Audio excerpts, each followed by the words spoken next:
Oggi prepariamo insieme un buonissimo branzino al vapore, perfetto per il tuo menù di mare.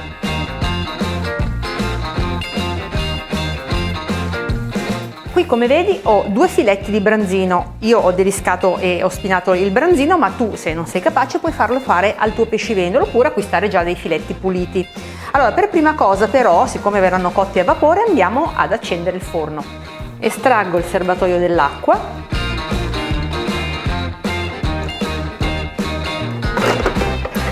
E lo riempio con l'acqua del rubinetto. Lo reinserisco e imposto il forno per la cottura al vapore.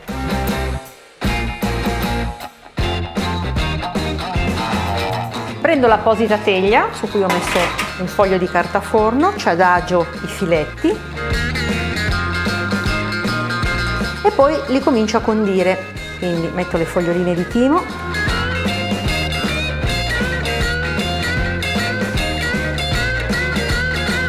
qualche fettina d'aglio che poi eventualmente puoi anche eliminare dopo la cottura.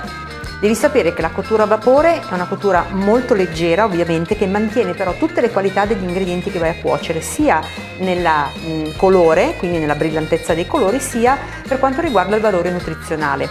Quindi adesso mettiamo, dopo il timo e l'aglio, una scorza di limone che darà freschezza.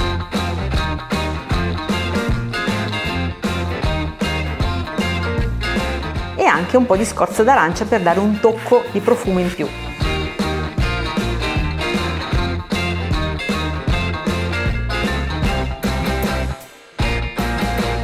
Ho finito di aromatizzare i miei filetti di branzino, come vedi non ho aggiunto grasso ed ora alla cottura.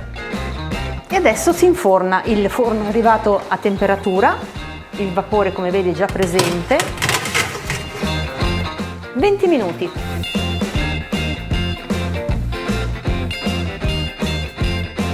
Per accompagnare i miei filetti di branzino preparerò una crema di ceci e accompagnerò il tutto anche con dei funghi. Io ho scelto i funghi cardoncelli, ma tu puoi utilizzare quelli che ti piacciono. Taglio i funghi cardoncelli a fettine e a sezione in modo da vedere ancora la forma del fungo. Per prima cosa dedichiamoci alla crema di ceci, quindi in un tegame vado a mettere dell'olio extravergine di oliva, aggiungo uno spicchio d'aglio, lo taglio a metà ma lo lascio intero perché poi lo vado ad estrarre, se preferisci puoi anche tritarlo, e poi aggiungo la cipolla e anche le carote tritate.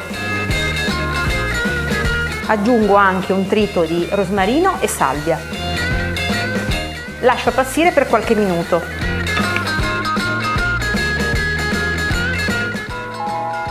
Come puoi sentire la cottura è terminata. I nostri filetti sono cotti. Perfetto, prima di aggiungere i ceci, se vuoi è il momento di togliere l'aglio, oppure lo puoi lasciare e frullarlo insieme a tutta la crema. Aggiungiamo i ceci che sono già lessi, ovviamente. Mescolo e aggiungo un po' di brodo e lascio cuocere per una decina di minuti, in modo che i ceci si insaporiscano con tutti gli aromi.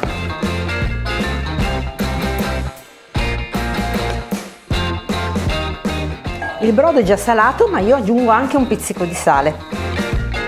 Poi controlleremo alla fine, quando la crema sarà pronta, se aggiungerne altro oppure se va bene. Lasciamo cuocere.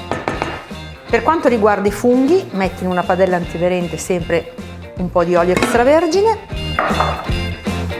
uno spicchietto d'aglio che io taglio sempre a metà e lascio soffriggere, insieme anche a delle foglioline di timo. Tutto sta sfrigolando, quindi aggiungo i miei funghi e li faccio saltare. Mi raccomando, il fuoco deve essere vivace. I ceci sono pronti, quindi adesso con un frullatore di immersione ottengo una bella crema liscia e densa.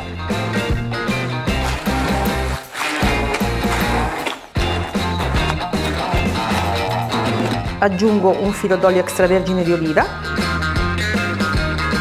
e continuo a frullare. E componiamo il nostro piatto. Mettiamo prima la crema di ceci, sopra ci adagiamo la darna di branzino a lato qualche fungo cardoncello, finiamo con un pomodorino che dà un po' di colore e il nostro branzino al vapore è pronto!